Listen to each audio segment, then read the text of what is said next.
এই প্রজেক্টটি clean architecture এবং domain driven design ব্যবহার করে তৈরি করা হয়েছে। এটি মডুলার, সহজে রিস্টেবল এবং স্কেলেবল। ক্লিন আর্কিটেকচার ব্যবহার করার ফলে এর লেয়ারগুলো একে অপরের উপর নির্ভরশীল নয় এবং সহজেই টেস্টেবল। এখানে আমরা দেখতে পাচ্ছি অ্যাপ্লিকেশন লেয়ার রয়েছে, যার ভিতরে রয়েছে সার্ভিস, এবং এখানে দুটি সার্ভিস রয়েছে, বুকিং সার্ভিস এবং সার্চ সার্ভিস। সার্চ সার্ভিসের মাধ্যমে আমরা বাস সার্চ করতে পারি এবং বুকিং সার্ভিসের মাধ্যমে আমরা সিট বুক, বাই অথবা ক্যান্সেল করতে পারি। এরপর রয়েছে অ্যাপ্লিকেশন কন্ট্রাক্টস লেয়ার, যেখানে ডাটা ট্রান্সফার অবজেক্ট মডেল রয়েছে, বিভিন্ন রকম বাস শিডিউল, ক্যান্সেল, সিট ইত্যাদি।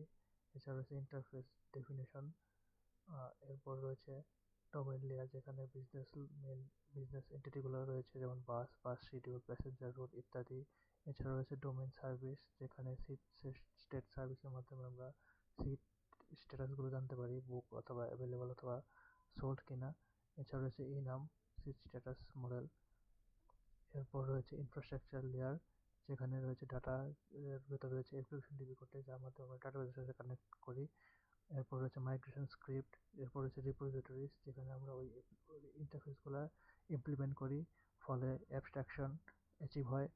এরপর রয়েছে ইউনিট টেস্টিং লেয়ার, যেখানে booking testing, cancellation test, search test, seat availability test রয়েছে। এরপর রয়েছে প্রেজেন্টেশন লেয়ার, যেখানে এপিআই ইনপয়েন্টগুলো রয়েছে কন্ট্রোলারের ভেতর দিয়ে আমরা দেখি, এখানে বুকিং কন্ট্রোলার রয়েছে, যার ভেতর বুক, বাই ইত্যাদি, ক্যান্সেল ইত্যাদি এন্ডপয়েন্ট রয়েছে। এছাড়াও রয়েছে সার্চ কন্ট্রোলার, যার মাধ্যমে এপিআই এন্ডপয়েন্টের মাধ্যমে আমরা বাস সার্চ করে থাকি।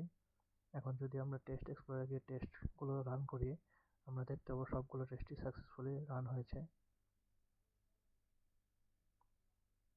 যেমন এখানে বুকিং টেস্ট, 5টি বুকিং টেস্ট রয়েছে। যেমন সিট যদি সিলেক্টেড না থাকে তাহলে ফেল করবে, সিট যদি অলরেডি বুক থাকে তাহলে ফেল করবে, সিট অ্যাভেলেবেল থাকলে বাই করতে পারবো। ক্যান্সেলেশনের ক্ষেত্রে যদি আমরা টিকিট ক্যান্সেল করি তাহলে টিকিট ক্যান্সেল করা যাবে এবং সিটটি ফ্রি হয়ে যাবে। সার্চ সার্ভিসের ক্ষেত্রে, টেস্টের ক্ষেত্রে আমরা বাস সার্চ করলে বাস শুট রিটার্ন করবে। সিট বুক করা যাবে, অ্যাভেলেবিলিটি বুকিং অথবা সিট স্ট্যাটাস চেক করা যাবে। সবগুলি টেস্টই সাকসেসফুলি পাস। এখন যদি আমরা F5 প্রেস করে প্রজেক্টটি রান করি, তাহলে অটোমেটিক ফ্রন্ট এন্ড হিসেবে অ্যাঙ্গুলার চালু হয়ে যাবে এবং আমরা ওয়ার্ক ফ্লো দেখতে পারবো।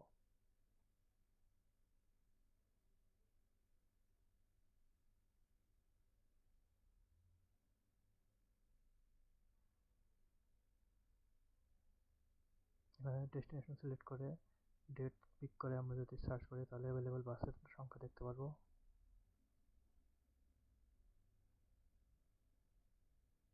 এখান থেকে ভিউ সিট গেলে আমরা সিট লেআউট দেখতে পারবো এবং সিট বুক করতে পারবো। সিঙ্গেল অথবা মাল্টিপল উভয় সিটই সিলেক্ট বাই করতে অথবা বুক করতে পারবো। এখানে ভ্যালিডেশন রয়েছে, এখানে বোর্ডিং পয়েন্ট এবং ড্রপিং পয়েন্ট সিলেক্ট করে বুক করলে সিট বুকিং হয়ে যাবে এবং সিট এটা মার্ক হয়ে যাবে হলুদ কালারের।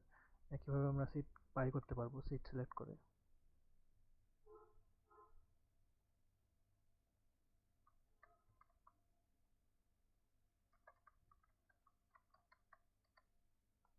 Boarding point, dropping point select করে বাই নাও দিলে সিট বাই হয়ে যাবে এবং লাল মার্ক হয়ে যাবে। আমরা সিট টিকিট ক্যান্সেল করতে পারবো আইডি সিলেক্ট করে।